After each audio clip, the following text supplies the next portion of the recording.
I made some instant pizza, and I'm going to be talking about ashes to ashes. And then I guess I'll put the talk over to James mostly, and I'll leave pizza. So I'll tell you what I did. I was given the pizza crust and the shredded spiralized butternut squash and those little peppers and the korma sauce. And I wasn't going to get the pizza crust at first, but then I noticed that the Salvation Army was also giving away the korma sauce, and I thought, why not try to use korma sauce instead of pizza sauce? Because I didn't have any pizza sauce. Anyway, so that's what I did, and we'll see how it goes. I don't know if it'll be good. So I'll talk about ashes to ashes. It's a very has a lot of rough language in it and rough content. It's about sadistic serial killer who's torturing and killing, and like he's a sexual sadist, so he's really awful to women. And honestly, the chapter 23, I think it was gave Pat Califia a run for his money.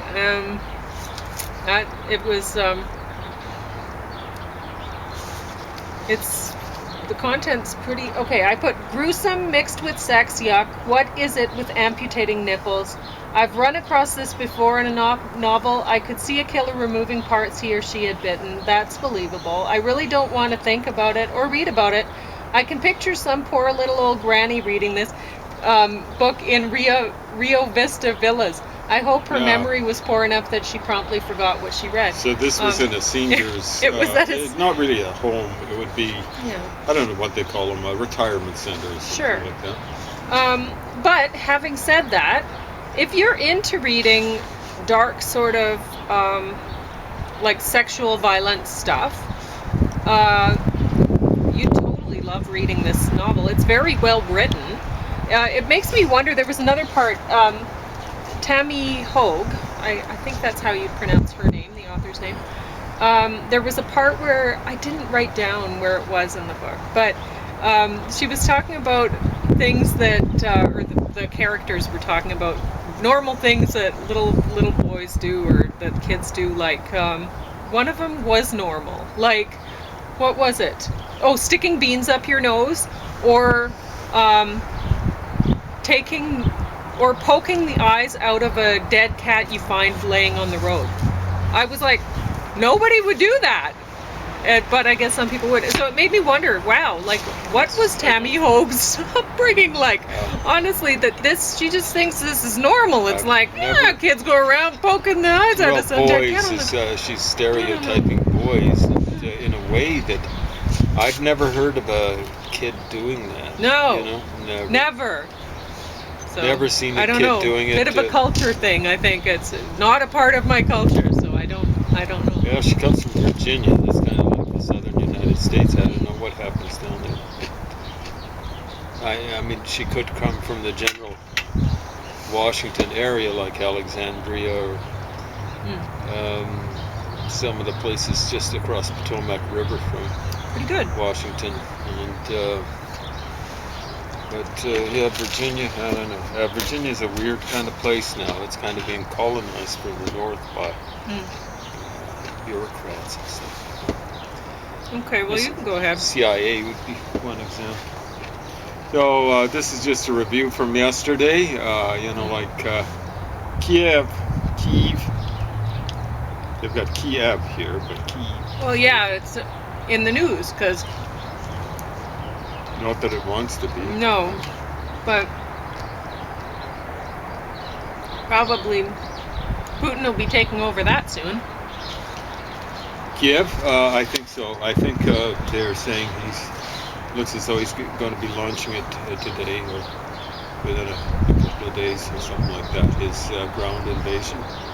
He's been doing the softening up and stuff like that. People thought was stalled, and he might have been a little bit, but he was doing what the Americans did, only much more rigorously when they were going into Iraq in '91 and also in 2003.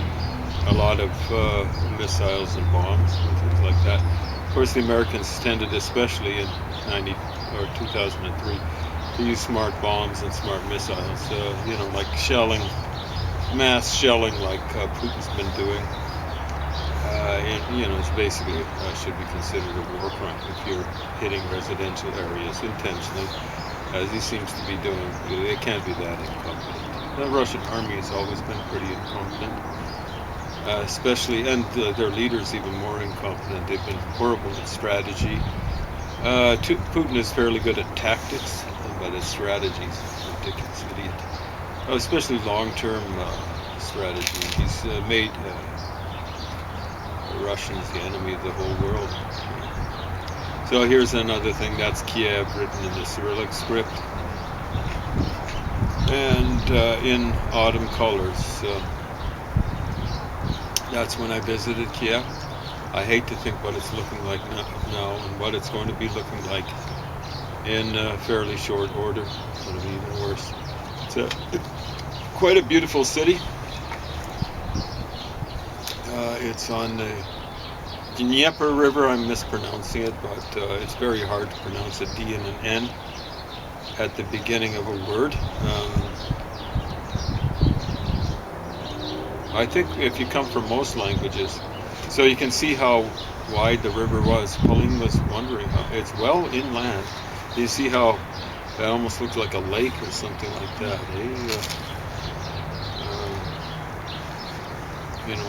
You can move stuff up and down. I visited in the fall. It was October in 1991. They were trying to get rid of communists and the Russians then. I visited a school at the invitation of the teacher. She'd brought some students over to Canada. I think it might have been Hamilton or something like that. And their English was impressively good. I mean, it wasn't great, but I understood what they were saying. And I can remember I kind of said I hoped that they'd hang together with Russia. I was pretty innocent back then. And it could be. I was hoping it'd be something like the European Union. And the teacher very, very nicely cut me short. Because she knew, like I didn't know. And it must have seemed pretty ignorant what I was saying, and it definitely was innocent, and probably was ignorant too. Yeah, but that was like 31 years ago. People are going around saying, like the leader of Mexico saying, the Ukraine should parley with the I almost said the Soviets, with the Russians. What an ignorant idiot. Of course, it sounds as though he's at least a crypto commie. Useless idiot. You watch, there's going to, every time these idiots take over an economy, they run it into the ground. There's going to be so many people, once they run the Mexican economy further into the ground, the refugees are just going to be escaping from this stupid idiot who's in control of Mexico right now. Can't stand it.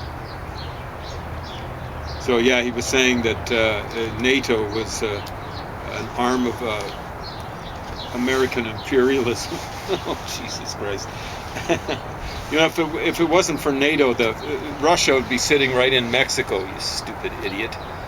You wouldn't even be, you'd be a little vassal for the Russians. Stupid idiot. Anyway, you look at what happened with the Americans. You look at what happened. They lost, they call it a war. It was a battle in Vietnam. It wasn't quite a war because it's part of the Cold War. And the Americans actually won that in grand style. They hardly lost any people in it. They lost some people during the so-called Korean War. It was part of a theater of a war. They lost in that theater of war. They lost a fair number of people there. They lost maybe 55,000 lives in Vietnam and things like that. And they actually wreaked very little damage on apparently a million people killed. Hopefully many of those were communist soldiers, terrorists really. And I'm afraid quite a few civilians died there. Of course, a lot of them would have been killed by the communist terrorists, but otherwise known as the Viet Cong or the North Vietnamese. And they won that Cold War. So you look at what happened, like the bad guys when I was a kid, where it was Ho Chi Minh was a good guy, and the bad guys were Chiang Kai-shek and the leader of South Korea, and the leader of Japan wasn't that nice either, because he refused to knuckle under to communism and stuff like that. Oh man, holy smokes. You look at this is figures that are a little bit out of date, but I don't think they would have changed that much. When you look at the per capita GDP of Vietnam, I think it's $2,700 per year. That's per person, per annum. Think about trying to live on $2,700. I actually think it's $2,500, but I'm being careful. $2,700 we're going to go with. I don't like getting stats wrong. How about for Taiwan? Taiwan, 23,300, almost 10 times as much. And that's what happens when you get exploited by American imperialism. How about North Vietnam or North Korea as opposed to South Korea? Now these figures are somewhat out of date, but I don't think North Korea's per capita GDP would have changed much. Try to think about living on $1,000 per year. Think about it. $1,000 a year. How about, now these numbers have gone up, I'm pretty sure, after things like K-pop and Kia, and is Kia a South Vietnamese or South Korean vehicle? Hyundai. But the figure they had for per capita GDP in 2005 for South Korea is $17,000, I think $1,700 a year.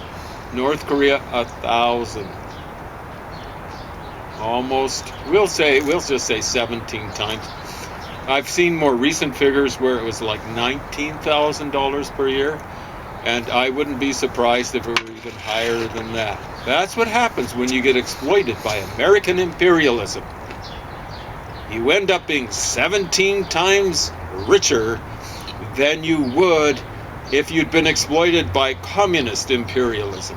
And let me tell you, that got to be awful, because, you know, like when you're under communists, at least you've got the richness of your soul or something. You're sharing your, not wealth, but lack of wealth. You're sharing your poverty. Hey, we're all in this together.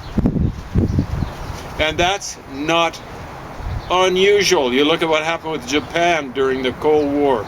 And they got to the point where their per capita GDP, if I'm not mistaken, was 50% lower than higher than the Americans. Now, it's somewhat moderated since then, but it reached a maximum like that around 1990.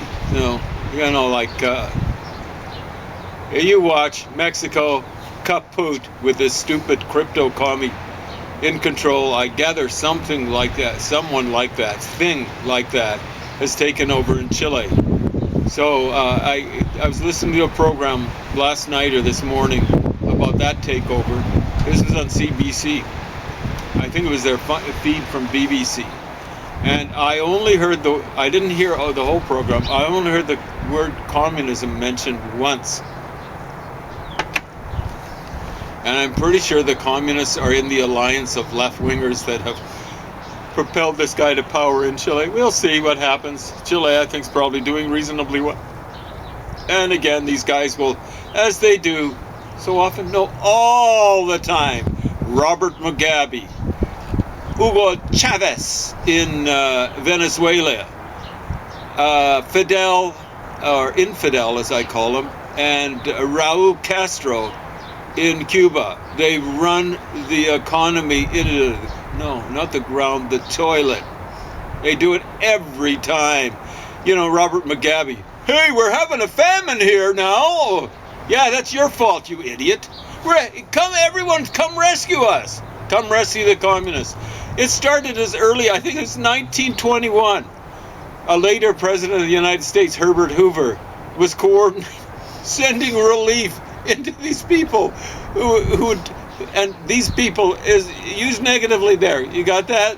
These people who are going to overthrow the entity that he represented, American capitalism. And they're there giving relief to the Russians. And people haven't learned.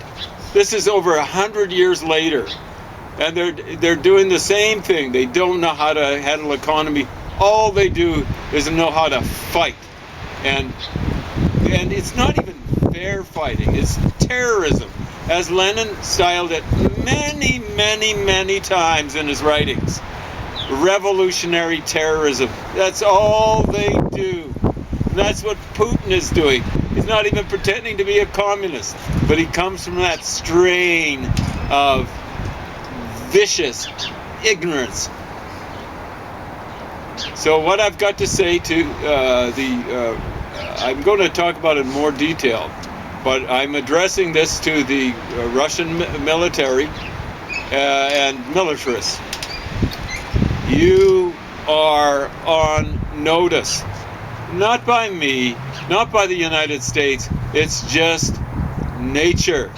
You are going into the toilet now. To prevent yourselves from going, or you're going to bite the dust.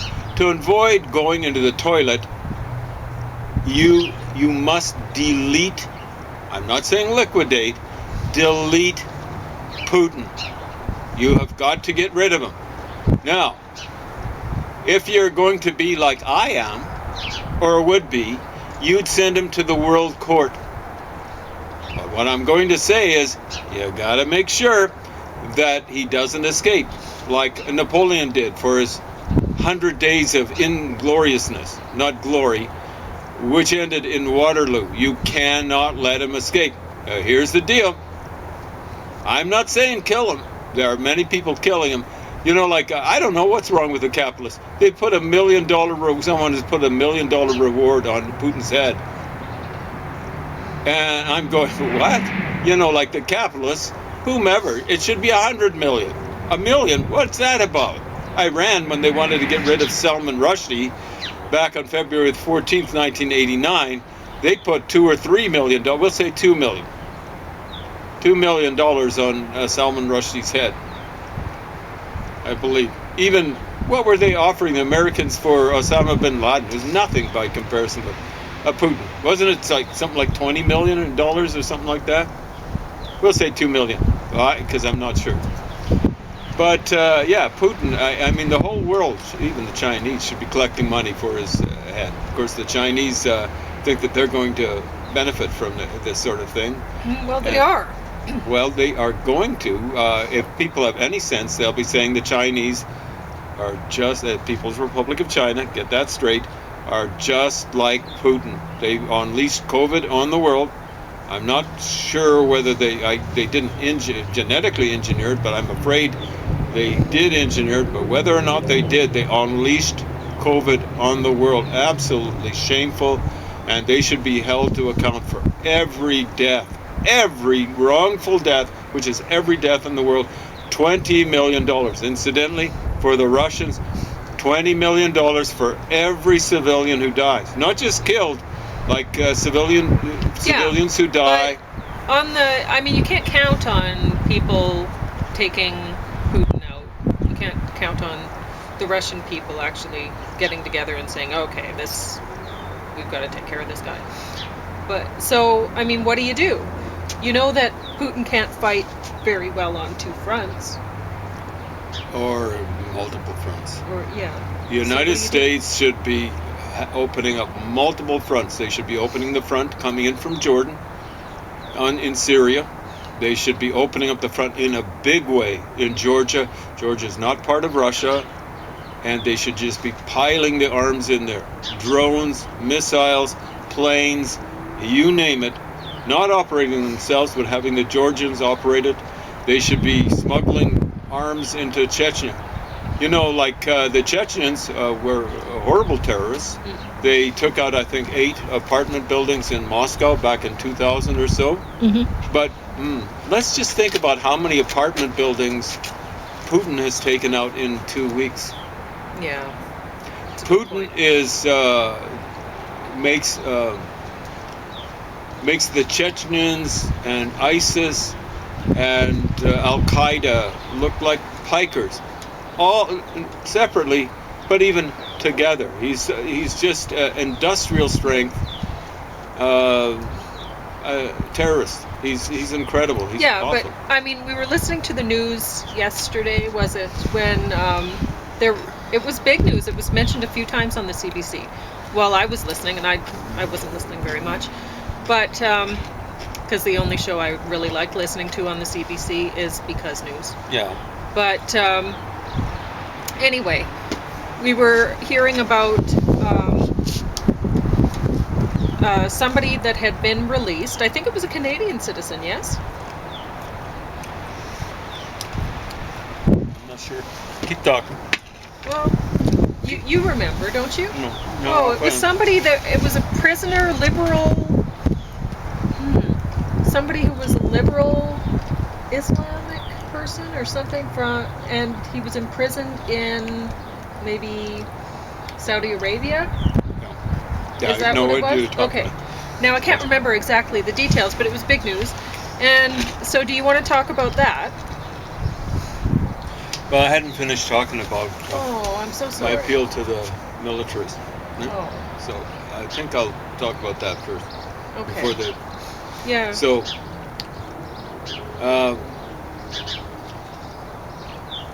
Don't kill Putin. Unless you figure if he gets loose, he'll kill you. That's your calculation. If you are a dissident, I'm not telling you what to do, but I am telling you, if you're a dissident and try to get rid of him by peaceful means, is he going to kill you? Is he going to kill your family? Is he going to kill your friends? I'm not telling you what he's like. You know. And you people out there in camera land, you know too. And you people who are censoring Facebook and things like that, apparently they only allow people to say kill Putin in the Ukraine or something like that. I don't know if that's accurate coverage or stuff like that. I'm not saying kill him. What I am saying is if he's going to kill you, you'd better take that into account. If he escapes from your custody or something like that, is he going to kill you? I'm not going to tell you to kill him, but I am going to tell you you'd better take it into account. Whether he'll kill you, your family, and that includes old folks, children, whether he'll kill your friends, take it into account. That's all I'm saying. Okay, so you were talking about Saudi Arabia. I think Saudi Arabia is putting out a message to the United States when they released this liberal guy that apparently they've been holding for 10 years. If I got the number wrong, the thing was just passing by in real time, and I wasn't able to reel it back, play it back or whatever. I think what they're saying to the United States is, hey, we're open to negotiations. We know that you've been providing us with arms against the Houthi, however you mispronounce it. We'd like you to help us out a bit more. All you fake gauchis who are down on Saudi Arabia and are kind of like rooting for Iran. Hey, get some atomic weapons so you can rein in the American imperialists. You might as well tune out, because you've tuned out your brains to thinking Iran is orders of magnitude worse than the Saudis. in terms of supporting terrorism, in terms of wanting to crush dissidents, in terms of this guy who's in power. And the Saudis, a while back, they were trying to get women the right to drive. And it was actually the people who crushed that. The people didn't want that, at least the men. I don't know if they had a referendum, but that just got slam dunked. They've been trying to liberalize, and this guy is trying to liberalize too. Yeah, he killed his agents killed Khashoggi in the, I guess it was the Saudi embassy in Turkey somewhere, presumably Ankara or Ankara. But I think it's a kind of like a message to the Americans. We're trying to liberalize, at least pro forma. I don't know if there's much if they have much enthusiasm for it, but I can guarantee you the Iranians, they're trying to get nuclear weapons. You Fogoshis. They're not better than the Saudis. They're way worse. You don't think they'd use it on you, stupid idiots? They don't care about you. They hate secularists. Yeah, but I mean, if Saudi Arabia were to supply oil for, well, Europe. For Europe. Yeah. Then that Open the spigots. It'd be on because the open the big market. plan, like we've heard on the radio today about, oh, well, we have a 5-year plan to cut oil from imports from Russia. And it's That's like the 5 years? That's the European You Union. expect people to hang on in Ukraine and whoever's next for his invasion? 5 years? That's the plan? You know, like the NATO is. Oh, sorry. Were you? No, you go ahead. NATO. You know this stuff. NATO's worried about idiot Putin walking into the Baltic states, for example. So that's Estonia. It used to belong to the Soviet Union, not rightfully. The people are different ethnically. The people in Estonia don't even speak an Indo-European language. Russian is an Indo-European language. Latvian and Lithuanian, they're Indo-European languages, and they're fairly closely related to the Slavic languages, which include Russian. They have no right to be. The Russians have no right to be there. They've got a fifth column sitting there. They had a fifth column of 17% or something like that in Ukraine. 17% Russians. In Kazakhstan, it is 30% Russians. Well, that was what it was in 2005. It's probably gone down. It might be 25%, but I suspect it's higher than it was in the Ukraine. What's significant about Kazakhstan? I was mentioning it to a university prof last night on the phone. He had no clue how big Kazakhstan is. Kazakhstan is not quite a third, we'll say a quarter, but it's more than a quarter of the land area of the United States. Is that without Alaska? That's with Alaska. With Alaska. With Alaska. Kazakhstan's huge. I gather it's got gas resources. It probably has some oil resources. Yeah. But there's a lot of people out there. That's the next place where idiots going to attack. There's a lot of people out there who are thinking, okay, well, maybe this is a way Putin's going to control the Muslim problem, even though he's